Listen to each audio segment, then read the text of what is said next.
Hey everybody, welcome back to the Dex, where we cover trivia and strategy for a different Pokemon each week. I'm Bugcatcher Alex. And I'm Pokedex. This week it's kind of exciting because it's the first bug Pokemon we've done on here since August. I freaking love bugs, man. Yeah, Bugs are cool. Oh, come on now, dude. What can I say? They're weird, okay? Every time there's always some messed up thing that creeps me out. I'm sure today's gonna be exactly the same. What, for real, dude? What happened to every Pokemon is special? They are, but that doesn't mean I won't get weirded out by weird stuff. Watch. What's the weird thing? Nothing. What's the weird thing? His bubble, okay? His bubble, guys. See, what did I say? Whatever, at least I'm not Afraid. It's Araquanid. Okay.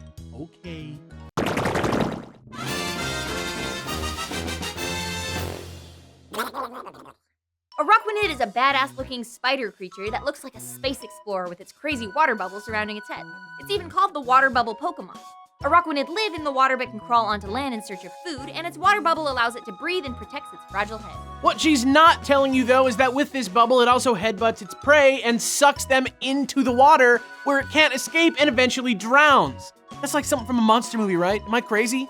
Why are the bug guys always so messed up? What is that? Okay, fine, I will give this one to you. It does sound absolutely terrifying, but Moon's Pokedex entry thankfully offers a softer side of Araquanid, saying that it always cares for others and that it finds other vulnerable, weak Pokemon out there, and it actually brings them into its water bubble to protect them. Whatever.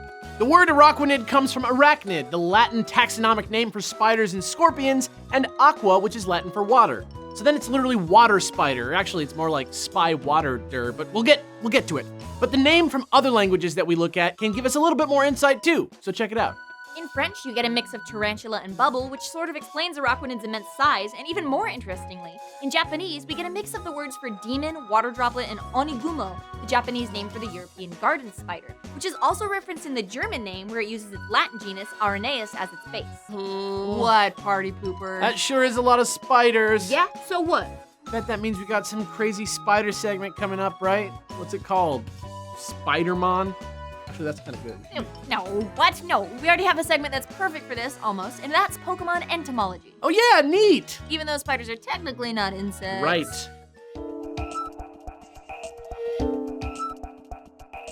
So back to the European garden spider. It's a type of orb-weaving spider that shares Araquanid's bright yellow coloring and carnivorous eating habits, and ironically, due to its gentle nature and harmlessness to humans, it thrives well in its chosen environment.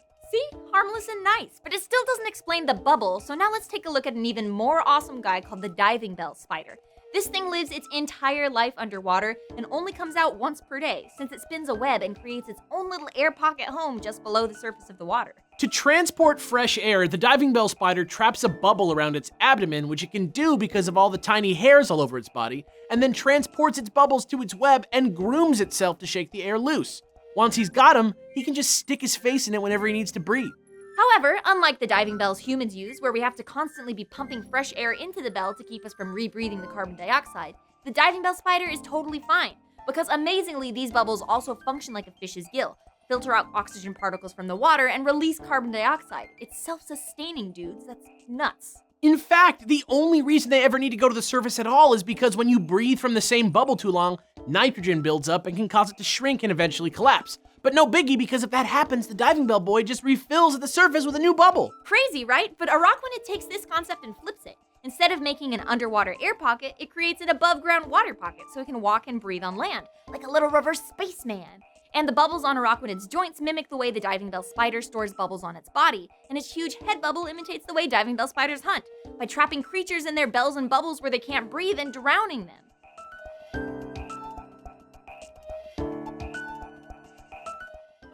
See, it was going well. I was getting a newfound respect for the thing, and then you had to go and remind me that it drowns its prey. What, dude? It's nature. I know that, and I have no objection to it. It just makes my flesh crawl, bro. I get it.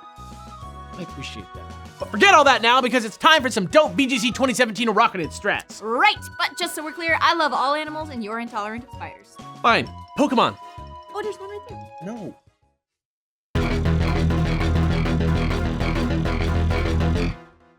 Have you ever found yourself raging at somebody using a Torkoal with Eruption and a Rangaroo with Instruct, just making a total mess of your team?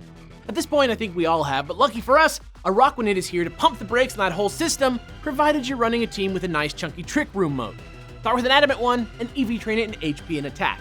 It's It's no surprise that the big thing about Araquanid is its ability, which just happens to be called Water Bubble, and it's not just a joke either.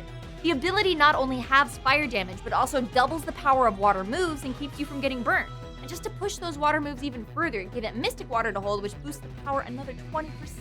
So the main anti-eruption tools you're going to be using are Wide Guard, which you can now use indefinitely since Gen 6 to protect your side from any multiple target attacks, and Liquidation for a nice solid physical water move with Stab that also has a chance to drop your opponent's defense one stage. Now remember, this base 85 power attack is doubled with Water Bubble and then boosted another 20% with the Mystic Water, so it's going to hit pretty hard, which will probably encourage some preemptive switching on your opponent's side.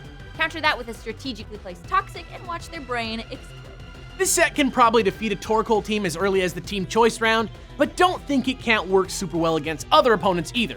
Just throw Protect in there for good measure since you're not super bulky against anything beside fire types, and Araquanid can be a threat to almost anyone. Just watch out for Gastrodon, he'll get you. And that's it, but of course that's not the only way to train Araquanid, so as always, here are a few Brando Tandos. Swapping out Toxic for Leech Life or Lunge will give you another stab move and a little more type coverage, but choosing between the two comes down to whether you want to focus more on staying alive longer or weakening your opponent's attack power. Choose wisely.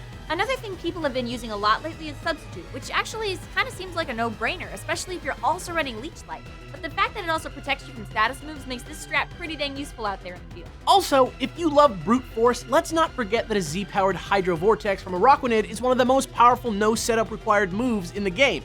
Consider this for when you drop that Torkoal and your opponent tosses out whatever BS backup he has to keep his Instruct gimmick going. And finally, we definitely value the extra damage Mystic Water provides, but if you're looking for something a little more sensible, Araquanid's a great candidate for the extra HP support you get from having a Citrus or a Figgy Berry in your pocket. And that's it, Araquanid, because as long as you're a good dude, everyone will ignore that you drown your prey with your head. If you want to join me in roasting Alex for his spider intolerance or suggest a Pokemon for next time, let us know in the comments below. Or if you'd rather participate in an intelligent and civil discussion in a safe and moderated environment, why not hop over to our official Discord server, which you can access through the link in the description below. Thank you again for watching, and thanks to our Patreon supporters, because without them, Kelly and I would have to sell our organs on the black market. I'm Bugcatcher Alex. And I'm Pokekells. Tune in next week for another spirited episode of The Dex.